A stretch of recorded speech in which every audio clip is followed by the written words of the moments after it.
Ini persiapan pengiriman buku-buku nasab. Insyaallah kita sampaikan kepada yang berhak menerimanya. Bismillahirrahmanirrahim. Assalamualaikum warahmatullahi wabarakatuh. Alhamdulillah, pada hari ini Ana sudah menerima buku Silsilah Nasab dari Habib Alwi Asyatri, Jakarta. Alhamdulillah, pada hari ini adalah suatu hadiah bagi Ana, yaitu pada menjelang sore hari Nisfu Sa'ban pada tahun 1442 Hijriah. Hari ini Ana terima pada hari Ahad tanggal 13 Sa'ban atau bertepatan dengan malam ini adalah malam Nisfu Sa'ban pada tahun 1442 Hijriah. Allahumma salli ala sayyidina wa habibina wa syafiina wa qurrata a'yunina sayyidina wa maulana Muhammad. Allahumma salli ala sayyidina Muhammadin adada ma fil ilmillah salatan wa salaman daiman bidawami mulkillah wa ala alihi wa sahbihi wa barik wasallam. Alhamdulillahi rabbil alamin. Wa qabalallahu minkum. Ini adalah buku nasab silsilah. Alhamdulillah itu sudah sampai pada hari ini.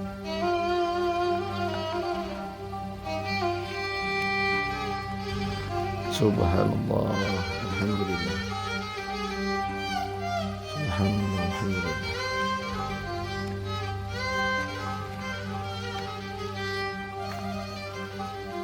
Alhamdulillah, sudah sampai. Mudah-mudahan tambah berkahan bagi keluarga kami ila yaumil qiyamah. Assalamualaikum warahmatullahi wabarakatuh. Izin Allah dan mudah-mudahan pian merestuinya. Sedikit Allah membacakan.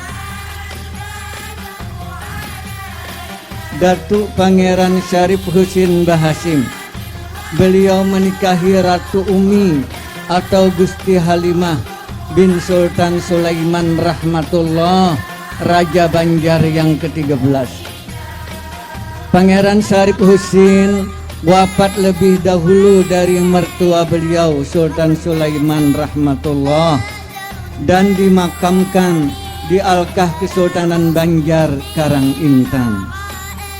Pangeran Syarif Husin generasi kedua setelah ayah beliau Syarif Awad Bahasim di Kesultanan Banjar, dan anak cucu beliau Syarif Husin Bahasim berada di dalam Kesultanan Banjar hingga Kesultanan Banjar dihapus Belanda di zaman Sultan Pangeran Hidayatullah, Raja Banjar terakhir. Kami dari kerabat Juriat Kesultanan Banjar di Martapura merasa gembira dengan adanya haul ini, dan hal ini menambah rasa keakraban di antara kita, antara Juriat Kesultanan Banjar, baik dari Habaib dan dari Juriat Maulana Syekh Muhammad Arsyad Al-Banjari. Pangeran Syarif Husin merupakan salah seorang hatib atau guru di Kesultanan Banjar. Bahkan anak cucu beliau ada yang menjadi panglima perang Banjar. Para sultan-sultan dan para habaib dan para guru-guru Juriat Maulana Syekh Muhammad Arsyad adalah milik kita bersama, masyarakat Banjar. Jadi walaupun kita kada Habib, ulun kada Habib, ulun merasahi mung benar bisi keluarga para habaib. Nah, dan kita juga daripada berkeluarga dengan banyak para ulama Juriat Maulana Syekh Muhammad Arsyad Al-Banjari. Sebagaimana orang-orang dahulu, datu-datu kita, mereka akrab, mereka berkumpul bahu-membahu. Mudah-mudahan kita juga begitu dan seterusnya.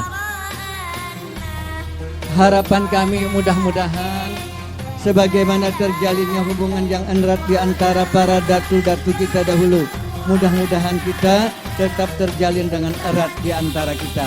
Dengan berkat sahibul haul, mudah-mudahan kita diberikan oleh Allah Ta'ala min asrarihi wa khususiyatihi wa karamati fid dini wad dunya wal akhirah. Mungkin ini saja yang bisa ulun sampaikan. Salah hilap ampun maaf. Wallahul muwaffiq ila aqwamit thariq. Assalamualaikum warahmatullahi taala wabarakatuh.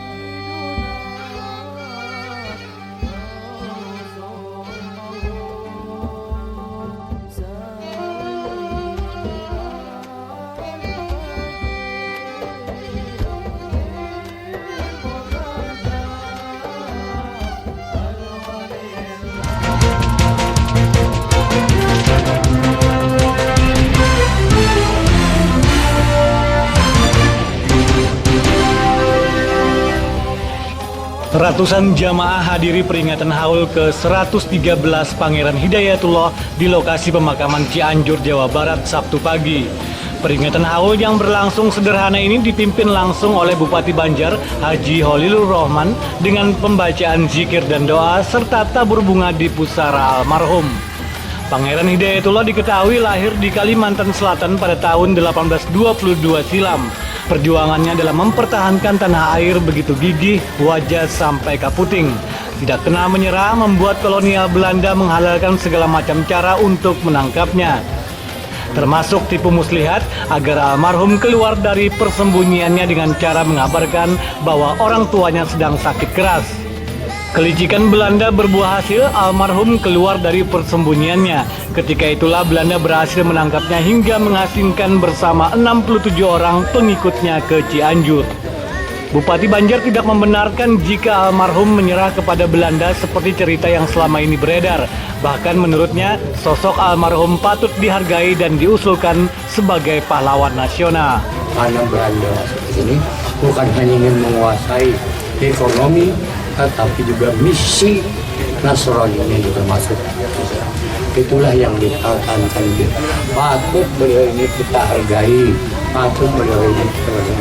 Kalau perlu beliau ini kita angkat sampai pahlawan nasional. Tipu Belanda, tipu muslihat, bahwa nanti kalau dia turun dari gunung akan diangkat lagi jadi raja oleh Belanda.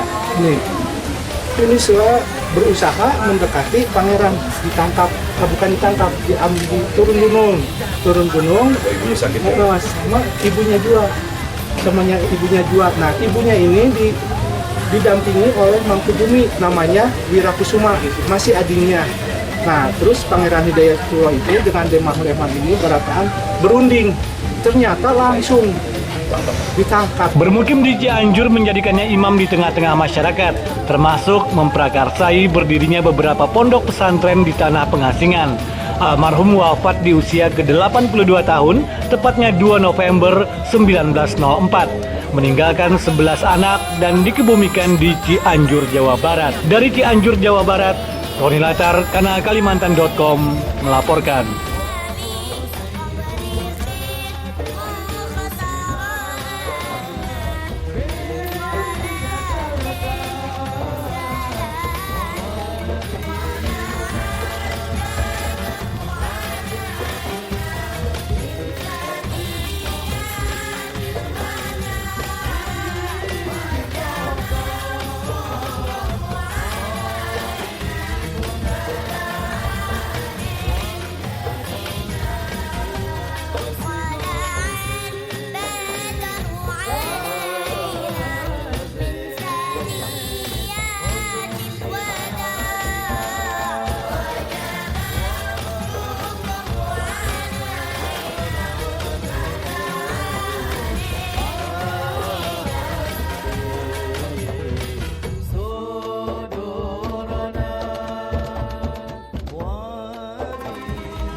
dan kondisi yang begitu istilahnya akan membahayakan.